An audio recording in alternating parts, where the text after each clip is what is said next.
오늘 우리에게 주시는 말씀은 창세기 2장 18절에서 25절까지입니다.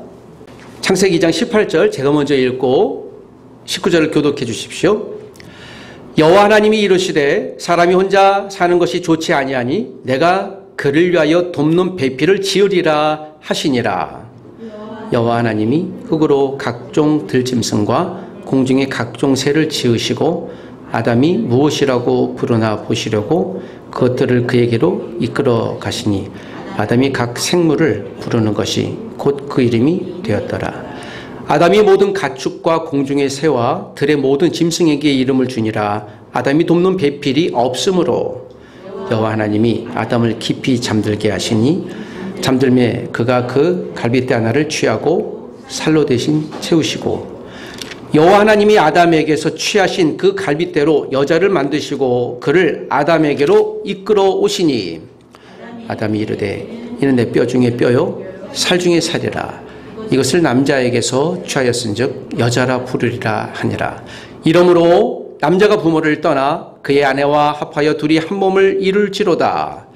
아담과 그의 아내 두 사람이 벌거벗었으나 부끄러워하지 아니하니라. 아멘. 창세기는 굉장히 흥미로운 책 중에 하나입니다. 어떤 분들은 이 창세기에 있는 내용을 신화 또는 소설이다라고 격화시키기도 하지만 이것은 역사적인 사실이고 어떤 과학자들은 이 창세기를 통해 온 우주를 만드신 창조하신 하나님을 또 찬양하고 연구하기도 합니다. 창조와 진화론이 맞대결하고 있는 양상이긴 하지만 아무리 세상에 있는 이론이 하나님을 배격하다 할지라도 성경 말씀은 변하지 않습니다. 하나님이 만드신 공동체에 관한 이야기를 여러분과 나누려고 합니다. 여러분, 인생 최고의 선물은 무엇일까요? 결혼할 때 여성들은 남편에게 큰 것 바라지 않죠.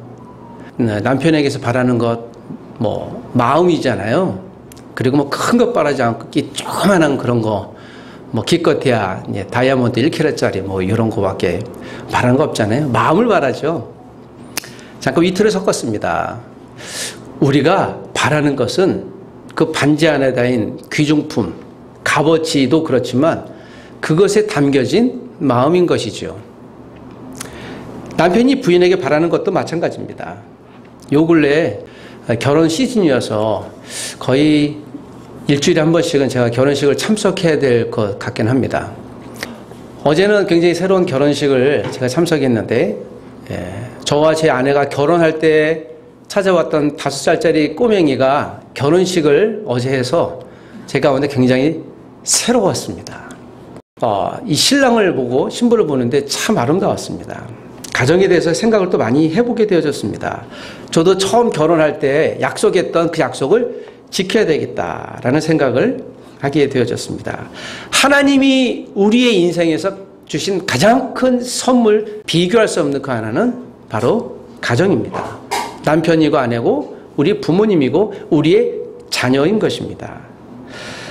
자, 저는 오늘 하나님이 인생을 또 우리가 앞으로 많은 날을 살아갈 터인데 그 살아갈 때 혼자 살아가지 않고 왜 가족을 하나님께서 주셨을까에 관한 그 원형을 오늘 성경 본문에서 찾아보게 되기를 원합니다. 혹시 결혼을 안 하신 우리 형제 자매들은 이 본문에서 하나님이 미래 내 배우자를 어떻게 인도하실지에 대한 힌트를 선명히 제공하니 보시길 원하고 하나님이 저에게 주신 부모, 자녀, 남편, 아내가 있으신 분들은 이렇게 하나님이 나에게 주신 내 가족이 이리 귀하구나라는 것을 알게 되시기를 부탁드립니다. 하나님이 창조하신 인류 공동체의 첫 원형이에요. 그것을 가족이라고 지었습니다. 가족의 시작은 결혼에서 시작이 되어집니다. 오늘 하나님께서 인류 첫 가정을 만드신 배경을 우리가 읽었습니다. 창세기 2장의 이야기고 3장의 이야기입니다. 하나님이 사람을 만드실 때 누구의 형상대로 만들었을까요? 하나님의 형상대로 만들었습니다. 하나님의 형상대로 만든 사람의 이름은 무엇일까요? 예, 아담이에요. 처음에 사람이라고 그랬고요. 그래서 여러분, 한 사람만 만들었습니다. 창조물은 God created man. 하나님은 사람을 만드셨어요. 그리고 나서 그 사람에게서, 이것을 아담이라고 합니다. 아담이란 뜻은요, 흙이란 의미가 있어요. 흙, 땅. 영어로는 조지의 GEO, 예, earth 그런 말이 있죠. 그래서 사람은 죽으면 무엇이 되나요? 흙으로 가잖아요. 원재료가 흙이에요. 그래서 우리가 땅을 밟고 살지 않습니까? 그리고 이 사람에게서 하나님이 갈빗대를 취해, 예, 영어로는 make라고 하는데요. 만들었어요. 원래 창조하신 남자와 남자에게서 여자를 만드셨죠. 그래서 창조와 만든 건 좀 다릅니다. 원재료가 다르다는 것이죠. 자, 이것은 높고 낮음의 문제가 아니라 하나님의 계획인 것입니다. 이 남자와 여자는 하나님을 닮게 하셨어요. 그래서 하나님의 형상을 저와 여러분을 통해서 하나님이 누구인지를 보게 되어집니다. 저는 매일 아침 출근하기 전에 화장실에서 거울을 볼 때마다 참 감사하고 놀랍니다. 그 앞에 비친 거울에 있는 그 누군가를 보면서 일이 잘날 수가, 정말 일이 멋있을 수가, 이야, 정말 감탄사를 내뱉을 수밖에 없겠죠. 목사님 무슨 말씀하시나 나중에 댁에 가셔서 잘 생각해 보시기 원하고요. 저는 그래서 한때는 정말 멋있고 잘생겼다 해서 제 꿈이 모델이었잖아요. 네, 이 얘기를 하면 꼭 이렇게 좀 비웃으려고 하는데 괜찮습니다. 이 얘기를 하면 하도 많이 반응을 보이셔서 제가 키가 안 돼서 모델은 포기하고 그래서 할 수 없이 선택한 게 영화배우였습니다. 영화배우는 해야 되겠다. 영화배우를 하려다가 뭐 이래저래 여차 안 돼서 영국배우로 이제 해야지 하고 정신 차리다 보니 이제 대학 졸업할 때쯤도 공부 열심히 하면서 주님을 만나고 이 자리에 서게 되어졌습니다. 여러분, 제가 그 당시엔 그랬지만 지금은요, 죄송한데 지금도 여전히 그렇습니다. 진짜 멋있다.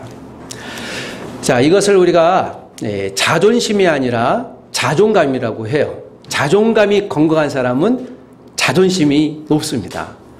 하나님이 나를 만드신 거예요. 어떤 형편이든지. 그래서 지금은 최고예요. 그 느끼는 것이, 여기서 나오는 것이 자신감이죠. 자존감이 높으면 자신감이 있어서 Yes, I can. 내가 뭐 할 수 있습니다. 라고 고백하는데 이것은 외침이 아니라 신앙 고백, 믿음의 고백인 것입니다. 자, 저와 여러분 모습 가운데 누구의 모습이 있다고요? 그래서 사람이 사람을 죽이지 않습니다. 사람이 사람을 죽이는 것을 십계명에도 금해요. 왜? 우리에게 누구의 모습이 있기 때문에 하나님의 모습이 있는 유일한 존재이기 때문에 그러합니다. 우리가 하나님을 닮았습니다. 우리가 하나님을 닮은 결과 제일 첫 번째 우리에겐 어떤 일이 일어났을까요? 창세기 2장 18절에서 23절입니다. 우리가 이미 읽었지만 여기서 한 가지 우리가 주제를 얻을 수 있습니다. 자, 2장 18절 한 절만 읽어보겠습니다. 다 같이 시작. 여호와 하나님이 이르시되 사람이 혼자 사는 것이 좋지 아니하니 내가 그를 위하여 돕는 배필을 지으리라 하시니라.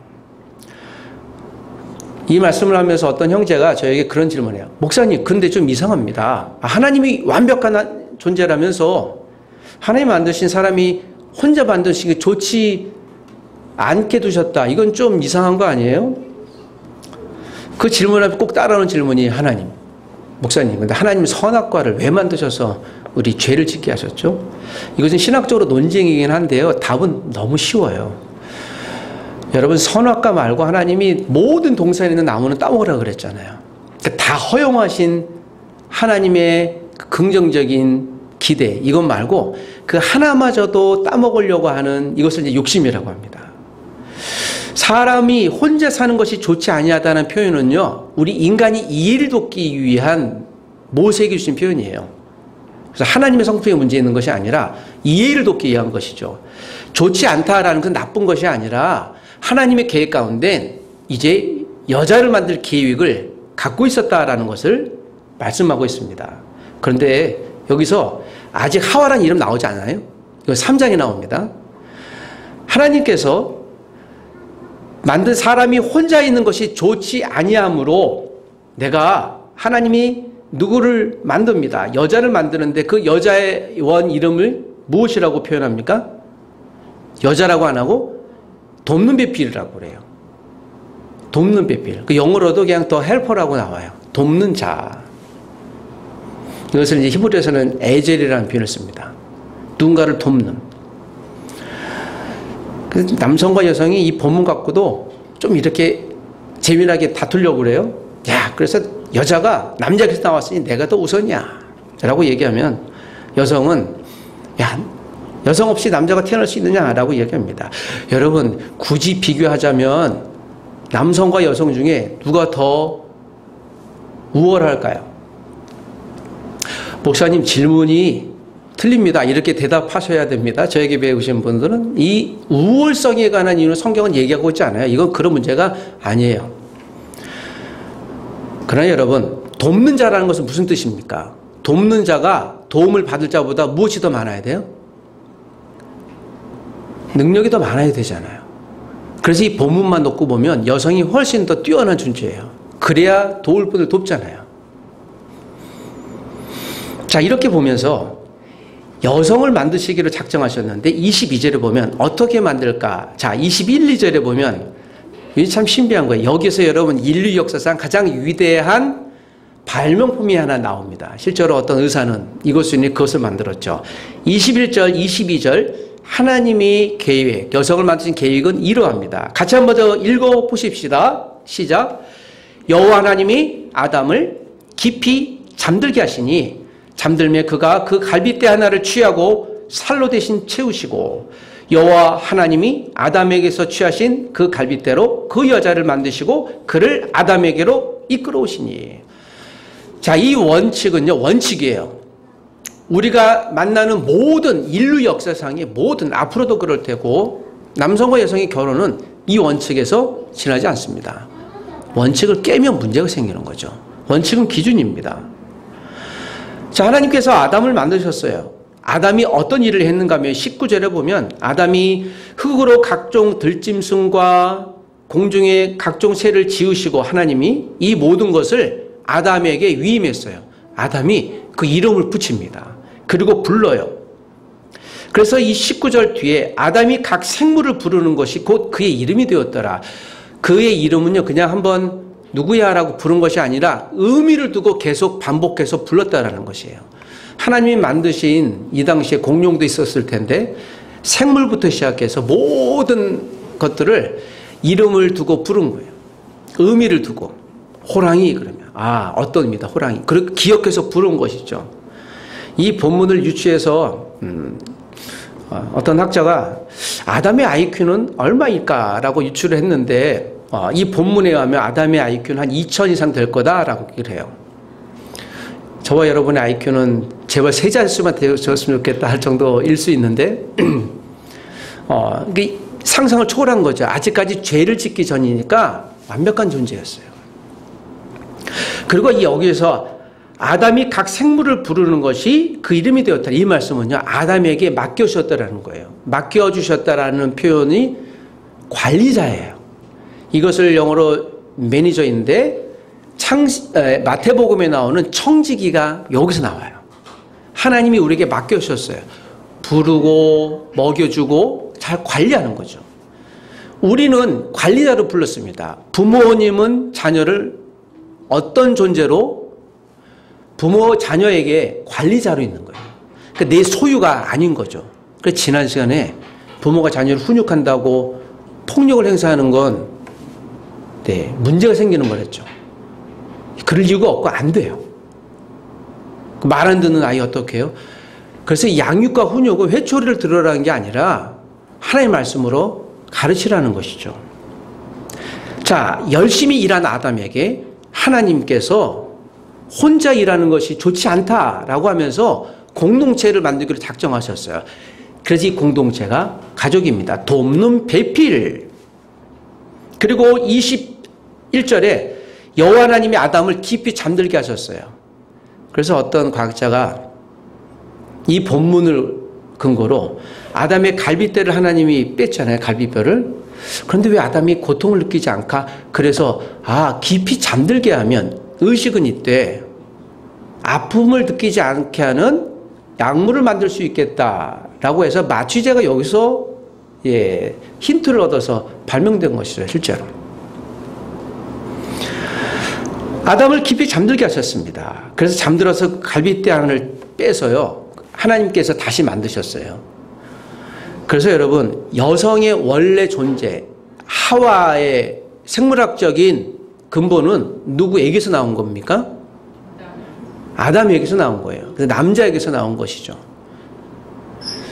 그리고 22절에 보면 여호와 하나님이 아담에게서 취하신 그 갈빗도로 여자를 만드시고 그를 누구에게 이끌어 오셨어요? 아담에게 이끌어 오셨어요. 그랬더니 여러분, 아담이 이 여인을 처음 봅니다. 하나님이 여자를 만드시고 잠에서 깨어난 아담에게 데리고 와요. 그랬더니 아담이 여자를 눈에 보고 어떤 고백을 했을까요? 자, 23절의 고백이에요. 그래서 이것은 시입니다. 시로 되어 있는 거예요. 감탄사입니다.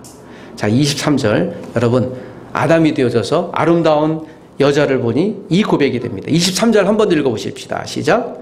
아담이 이르되 이는 내 뼈 중에 뼈요 살 중에 살이라. 이것을 남자에게서 취하였은즉 여자라 부르리라 하니라. 자, 아담이 이 존재를 보고요. 아담이 의미를 부여할 능력을 가졌으니까 무엇이라고 부릅니까? 여자라고 불러요. 하와라고 부르지 않습니다. 내 뼈 중에 뼈요 살 중에 살이라. 그래서 결혼식은 남성이 여성을 만날 때 첫눈에 반했다라는 이야기가 나오잖아요. 그래서 눈에 무엇이 씌인다, 콩깍지가 씌인다라는 표현을 우리가 위트 있게 하지만 이것은 창세기에 있는 고백과 같아요. 그래서 처음 눈에 들어오는 사람을 보면 내가 관심을 갖게 되어지죠. 결혼하신 분들도 마찬가지겠고 앞으로도 이와 같은 원리는 틀리지 않을 겁니다. 하나님이 여자를 아담에게 이끌어 오셔서 여기서 여러분, 남자와 여자를 한 가족으로 만드신 분은 누굽니까? 하나님인 거예요. 그래서 하나님은 거룩한 중매자라는 표현이 나옵니다. 내가 어떤 경로를 통해서 만났든지 내가 만난 남편 부인은, 앞으로 만나게 될 남편 부인은 누가 인도하신 분입니까? 하나님이. 그래서 여러분, 결혼하면 우리가 무엇을 안 해요? 못 해요. 헤어짐을 인조를 못 해요. 누가 인도하셨기 때문에. 하나님이. 여기서 그러나 전제 조건이에요. 하나님이 이 여인, 이 남성을 나에게 인도하셨는지 확인 작업이 필요한 거예요. 죄가 들어오고 나서 우리는 자기 마음대로 선택하려는 경향을 보여요. 결혼하기 전에 묻는 작업이 없으면 위험에 빠집니다. 목사님, 제가 결혼할 때 기도 안 했는데요. 지금부터 하시면 돼요. 하나님의 계획 가운데 우리를 다 가정으로 만드셨습니다.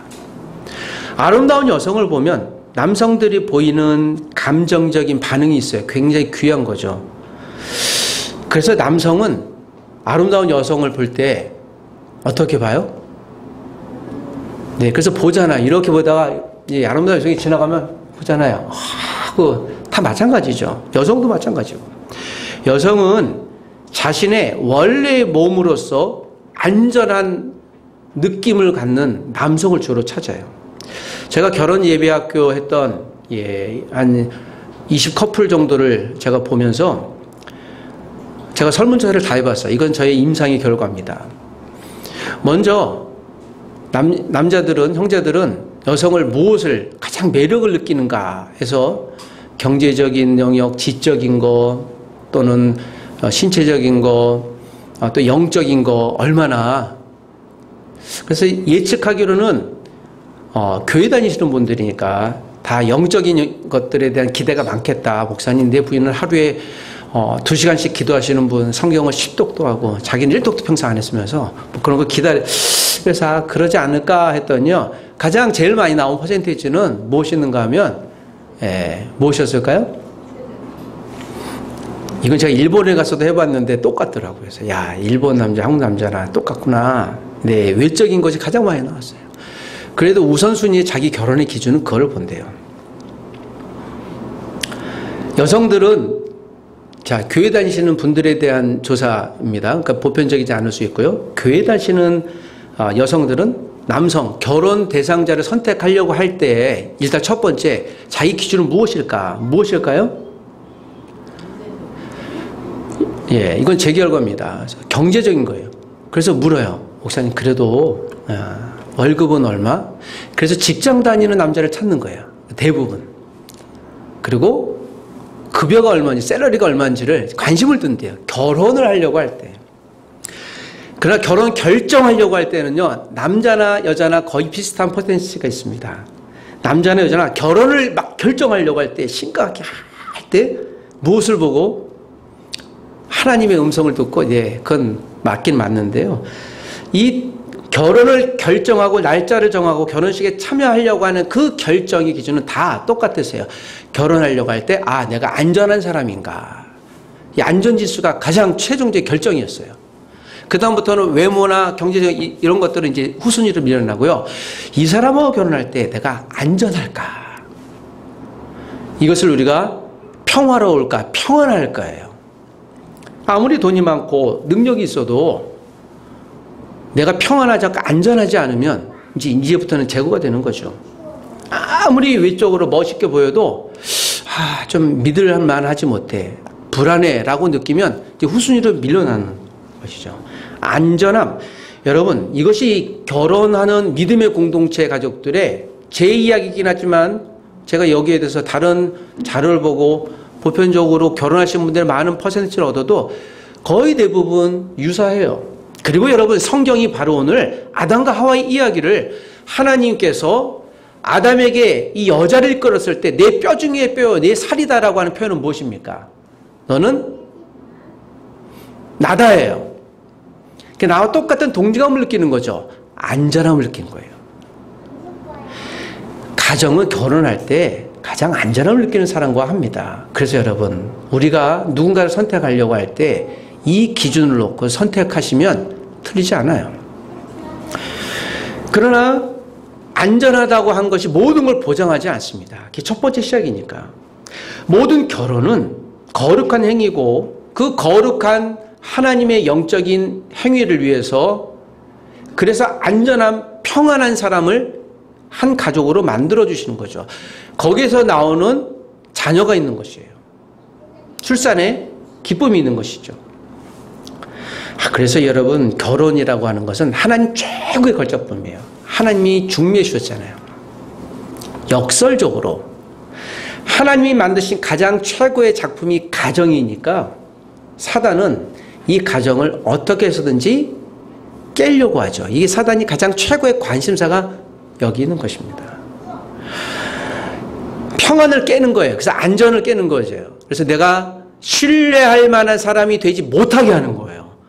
감정적인 다툼을, 경제적인 문제, 이성의 문제, 신앙의 문제 등 다양한 문제를 제공시켜줘요. 야, 거봐. 너네 가정은 별 볼 일 없어. 안 돼. 라고 깨게 하는 것이죠. 가정 안에서 평안을 누리기 위해 하나님의 절대적인 도움이 그래서 필요한 겁니다. 믿음의 사람들이 모였음에도 불구하고 중매해 주신 하나님의 도움을 계속 간섭해 달라고 하는 거예요. 하나님 계속 간섭하셔야 됩니다. 여러분, 이 공동체가 신약으로 넘어와서 교회 공동체예요. 교회 공동체의 롤 모델을 어디서 찾습니까? 그래서 창세기가 필요한 거예요. 우리는 한 가족이라고 일컫는 이유가 여기서 나오는 거예요. 교회 안에 한 가족이 등록하고 우리가 공동체가 되는 것을 가족으로 보니까 그의 일은, 그 어느 성도의 일은 누구의 일이 되는 겁니까? 내 일이 되는 거예요. 내 고민이 되는 거예요. 내 아픔이 되는 것이죠. 우리 자녀의 문제가 우리 모두의 문제가 되고 우리 모두의 그의 기쁨이 우리 모두의 기쁨이 되는 것입니다. 교회를 여기서 설명하고 있는 것입니다. 우리 공동체에는 하나님의 속성이 있습니다. 이렇게 비유하면 여러분, 우리를 이 공동체로 인도하시는 분은 누구예요? 하나님이시죠. 내가 우연히 온 것 같긴 하지만 하나님이 우리를 인도하셨습니다. 여러분, 눈 떠보니 어느 날 갓난아기에서 의식이 들어와서 보니까 눈 떠보니까 엄마 아빠가 계세요. 그 엄마 아빠는 누가 인도하신 겁니까? 하나님, 제가 생각해 보니 저희 엄마 아빠는 저를 사랑하는 것 같지 않아요. 바꿔주세요. 뭐 그럴 수도 있겠지만 바꿔지나요? 눈 떠보니 우리 엄마 아빠잖아요. 예, 이건 선택 불가예요. 여러분, 우리가 언젠가 세상을 떠나겠지만 우리가 세상을 떠나려고 할 때 내가 몇 날 며칠 몇 월 몇시 어디에서 나는 죽고 충고할 거야, 계획은 하지만 여러분, 그렇게 되는 사람이 있습니까? 없어요. 그래서 생존과 죽음은 우리 선택이 아니에요. 결국 우리 인생은 내게 아닌 거죠. 누군가가 만드신 거예요. 여러분, 지금 만난, 지금 소유하고 있는, 붙여주신 우리 부모님을 존경하십시오. 아내를 존경하십시오. 남편을 존경하십시오. 우리의 자녀를 존중하십시오. 내 소유가 아니라 하나님의 소유인데 나에게 섬기라고 붙여주신 하나님의 가족인 것입니다. 저는 이 원칙이 여전히 인류가 존재하는 이상 저는 맞다고 믿습니다. 그러므로 내가 누구와 결혼 언제 하지, 목사님 돈도 없고 그러는데요, 저는 여기서 별로 그렇게 걱정하지 말라고요. 준비를 해야 되겠지만 하나님이 다양한 방법으로, 신비한 방법으로 공급하시고 인도하실 것은 분명 맞아요. 하나님이 우리를 만드셨기 때문에요. 지금까지 우리가 교회 공동체에 대한 하나님의 생각들을, 또 성경의 말씀들을 아마 오랜 동안 많이 배워왔지만 여러분, 이 창세기에 있는 말씀을 다시 한번 우리가 붙들게 되길 원합니다. 사람이 왜 하나님을 닮도록 만드셨을까? 그러니까 하나님의 계획 가운데 있는 하나님의 작품이라는 사실입니다. 그리고 여러분, 그 가족된 남자와 여자를 한 몸 되게 하셨어요. 그래서 이것도 신비해요. 24절, 25절을 여러분 신비하게 읽으셔야 됩니다. 한 번 더 읽어보고 오늘 말씀을 제가 이렇게 정리해 보겠습니다. 24절, 25절 시작. 이러므로 남자가 부모를 떠나 그의 아내와 합하여 둘이 한 몸을 이룰지로다. 아담과 그의 아내 두 사람은 벌거벗었으나 부끄러워하지 아니하니라. 참 이것이 여러분 신비스러운 말 아닌가요? 남자가 부모를 떠나 그의 아내와 합하여 둘이 한 몸을 이룰지라. 아직 이 당시에는 아담과 하와밖에 없어요. 그러니까 미래의 가족이 생겨날 때 떠나야 될 공동체라는 거예요. 그래서 여러분, 결혼하면요, 분리하는 게 맞아요. 물리적으로 분리하는 것과 정서적으로 분리되는 게 맞아요. 그래야 건강 공동체로 세워집니다. 여기서 둘이 한 몸을 이루는 거예요. 1 더하기 1은 2여야 되는데 산술적으로 결혼이라는 제도 가운데는 1 플러스 1은 1이에요. 이게 하나님이 주신 신비한 것이죠. 왜냐하면 남성과 여성이 아직까지는 완전한 존재가 아니에요. 싱글로 있을 때. 그래서 이것을 완전한 상황으로 교회로 만들기 위해서 1 플러스 1은 1이라는, 그래서 한 몸이라는 원칙이 나오는 거예요. 평생 독신으로 사신 분들은 불완전해요. 그 얘기가 아니에요. 지금 가정이 된 이야기를 하는 겁니다. 그리고 여기서 25절에 두 사람이 벌거벗으나 부끄러워하지 아니에요. 왜요? 아직 무엇이 없기 때문에. 죄가 없기 때문에. 이 땅에서 여러분, 그 의류업자들은 죄가 들어와서 지금 돈 벌고 있잖아요. 우리가 옷을 입고 있잖아요. 옷을 입고 가렸다라는 것은요, 수치를 안다라는 의미가 있는 거예요. 이것은 이제 다음 장에 나오는데, 아담과 하와가 하나님과 관계가 깨지고 나서 가리웠어요. 그 수치함을 느낀 거예요. 최초로 수치스러운 게 들어오고, 이게 죄책감이 처음으로 들어온 거예요. 내가 어떤 일을 했을 때, 수치스러워요. 죄책감을 느껴요. 여러분, 아담과 하와를 원망하시면 됩니다. 우리가 조상을 잘 만났어야 되는데요. 여러분, 모든 것을 다 조상 탓으로 돌릴 필요성이 없어요. 우리 이 문제를 예수님이 십자가에서 해결해 주신 거예요. 그래서 십자가 사건이 그리 중요한 것이에요. 이 모든 우리가 풀 수 없는 문제를, 그래서 가정의 문제, 개인의 문제, 자녀의 문제, 내 남편 아내의 문제, 내 인생 미래의 문제 어떻게 해야 되지? 그래서 창세기를 배울 때마다 우리가 하나님의, 예수님의 신비한 은혜를 알고 느낄 수 있는 것입니다. 창세기 3장 20절에 아담이 여자의 이름을 드디어 하와로 불러요. 자, 이것은 이제 3장에서 이제 이후에 우리가 배울 때 나오겠지만 그냥 여자라고 부릅니다, 아직까지. 그리고 아담과 하와가 성과학을 알게 하는 나무의 열과를 따먹고 나서 수치가 들어오고 비로소 아담이 이 부인을 뭐라고 부른가 하면 하와라고 칭해져요. 하와는요, 모든 산자의 어머니라는 뜻이 있어요. 이것은 출산하게 될 것이라는 의미가 있죠. 여기서 고통이 따릅니다. 원래 출산할 때 고통이 없었어요. 남자들은 이 땀 흘리는 고통, 진로의 고민, 재정의 고민 일체 없었죠. 이것이 창세기의 완벽한 때고요. 지금 그런 때는 없으니까. 그러나 이것을 교회 안에서 하나님이 회복해 주신 것이에요. 그래서 교회 공동체가 중요한 것입니다. 여러분 밥 먹을 때 돈 내고 먹나요? 아니잖아요. 우리 공동체 안에서. 마음이 그 정성이지 않습니까? 우리가 여기 오지 않으면, 주일 예배 출석하지 않으면 누가 페널티를 받습니까? 전혀 그러지 않아요. 그것이 옳다는 것이 아니라 가족 공동체는 격려하고 때로는 훈계도 있지만 서로 사랑으로 하나 되는, 그래서 하나님은 사랑이시라는 표현을 요한 1서 4장 7절에 우리에게 말씀하시면서 하나님의 교회 가족은 사랑으로만 이루어져야 된다. 그것이 맞다라고 이야기를 하고 계신 것입니다. 여러분, 우리의 부모, 자녀를 다시 한번 존중하십시오. 내 남편과 아내를 사랑하십시오. 부족한 것이 있습니까? 손가락질 하는 것이 아니라 내가 그 자리를 채워줘야 되겠다고 말씀해 주십시오. 교회도 마찬가지예요. 부족한 것이 있어요. 그때 우리 교회는 왜 그래? 그것이 아니라 내가 저 자리를 채워야 되겠다. 섬겨야 되겠다. 이것이 사랑의 교회 공동체인 것입니다. 사랑하는 여러분, 다시 한번 저와 여러분 이 자리에 예배할 수 있는 가족으로 하나님이 불러주셔서 감사합니다. 서로를 사랑하시되 아담과 하와가 서로를 사랑하고 섬겼던 것처럼 예수님이 나를 위해 십자가에 죽고 대신 모든 것을 섬겼던 것처럼 우리가 또 한 주일 동안 서로 섬기는 공동체, 기억하고 기도하는 공동체가 되어보시기를 주의 이름으로 부탁드립니다. 기도하겠습니다. 하나님 아버지, 우리가 하나님 형상을 닮도록 만드신 하나님을 찬양합니다. 여기 있는 우리를 한 가족으로 만들어 주셔서 감사합니다. 우리가 함께 살아가는 인생 공동체가 되게 해주셔서 감사합니다. 우리 교회 공동체가 세상 안에 존재하면서도 세상의 조직이 상상할 수 없는 안전하고 평안함을 누리고 하나님의 사랑을 드러내는 거룩한 표준이 되어 살게 하여 주시옵소서. 이 땅의 교회를 하나님이 사용하시는 믿음의 공동체, 모든 것의 표준이 되도록 사용하여 주시옵소서.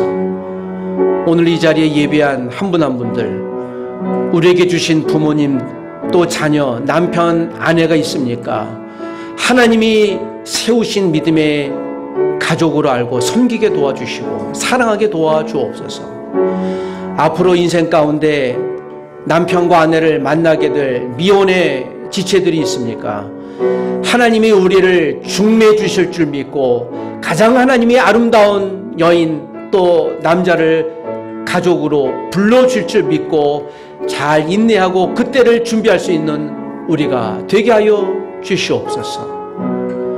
이 땅의 교회를 한 가족으로 불러주셨으니 서로 사랑하고 섬길 수 있도록 은혜 내려 주시옵소서.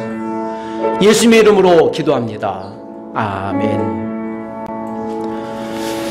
지금은 우리 주 예수 그리스도의 은혜와 아버지 하나님의 사랑과 성령님의 크신 은혜가 오늘도 주님의 말씀 듣고 하나님이 아담과 하와를 한 가족으로 세우셨던 것처럼 우리를 한 가족, 영적인 믿음의 가족으로 세우셔서 이 땅에서도 섬기고 사랑하고 관심 갖고 서로의 부족함을 채워주는 믿음의 가족으로 세워주신 그 하나님을 찬양하는 모든 구성원들 위에, 이 민족과 열방에 있는 모든 하나된 교회 위에 하나님의 은혜와 사랑이 안전한 은혜로 영원토록 함께 있을지어다.